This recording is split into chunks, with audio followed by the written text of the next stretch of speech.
माँ शैलपुत्री देवी दुर्गा के 9 रूपों में पहले स्वरूप में जानी जाती हैं। यही 9 दुर्गाओं में प्रथम दुर्गा है।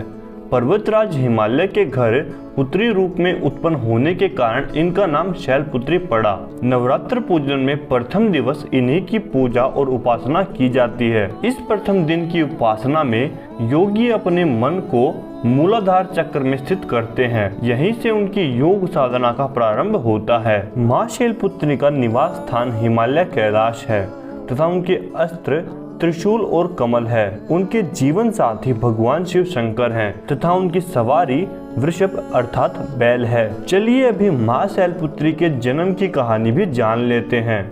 एक बार प्रजापति दक्ष ने एक बहुत बड़े यज्ञ का आयोजन किया। इसमें उन्होंने सारे देवताओं को अपना अपना यज्ञ भाग प्रदान करने के लिए निमंत्रित किया, किंतु शंकर जी को उन्होंने इस यज्ञ में निमंत्रित नहीं किया। देवी सती ने जब सुना कि उनके पिता एक अत्यंत विशाल यज्ञ का अनुष्ठान कर रहे हैं, तब वहां जाने के लिए उनका मन व्याकुल हो उठा। अपनी यह इच्छा उन्होंने शंकर जी को बताई।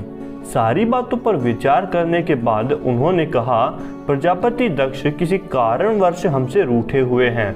अपने यज्ञ में उन्होंने सारे देवताओं को निमंत्रित किया, उनके यज्ञ भाग भी उन्हें समर्पित किए हैं, किंतु हमें जानबूझकर नहीं बुलाया, कोई सूचना तक नहीं भेजी। ऐसी स्थिति में सती तुम्हारा वहां पर जाना उचित नहीं है। मगर शंकर जी के इस उपदेश से माँ सती पर कोई असर नहीं पड़ा। पिता का यज्ञ देखने वहां जाकर माता और बहनों से मिलने की उनकी उत्सुकता किसी प्रकार भी कम नहीं हो सकी। उनका प्रबल आग्रह देखकर भगवान शंकर जी ने उन्हें वहां जाने की अनुमति दे दी। सती ने अपने पिता के घर पहुंचकर देखा कि कोई भी उनसे आदर और प्रेम के साथ बातचीत नहीं कर रहा है। सारे लोग मुंह फेरे हुए हैं।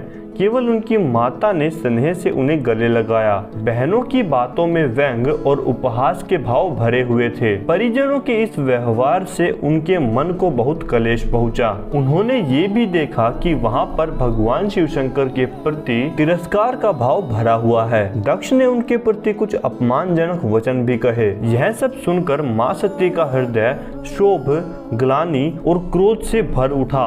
उन्होंने सोचा, भगवान शंकर जी की बात न मान यहाँ आकर मैंने बहुत बड़ी गलती की है। वे अपने पति भगवान शंकर के इस अपमान को सहन न कर सकी। उन्होंने अपने उस रूप को वहीं पे जलाकर भस्म कर दिया। ये समाचार जैसे ही भगवान शिव तक पहुंचा, वो क्रोध से आग बबूले हो गए और उन्होंने दक्ष के यज्ञ का विध्वंस कर दिया। माँ सती ने अपने शरीर को भस्म करने के बाद अगले जन्म में शैलराज हिमालय की पुत्री के रूप में जन्म लिया। इस बार वे शैलपुत्री के नाम से विख्यात हुई और आप लोग शायद उनको पार्वती के नाम से जानते होंगे और हेमवती भी उन्हीं का एक नाम है। तो दोस्तों, ये थी कहानी माँ शैलपुत्री या फिर माँ पार्वती के उत्पत्ति की।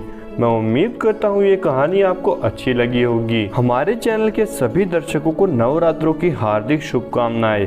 आज के लिए इस वीडियो में सिर्फ इतना ही। मेरा आप सभी से हाथ जोड़कर अनुरोध है कि इस वीडियो को अपने प्रियजनों के साथ भी शेयर कीजिए ताकि ये ज्ञान आगे तक पहुँचे। अभी के लिए मैं आप सभी से जाने की अनुमति चाहूँगा।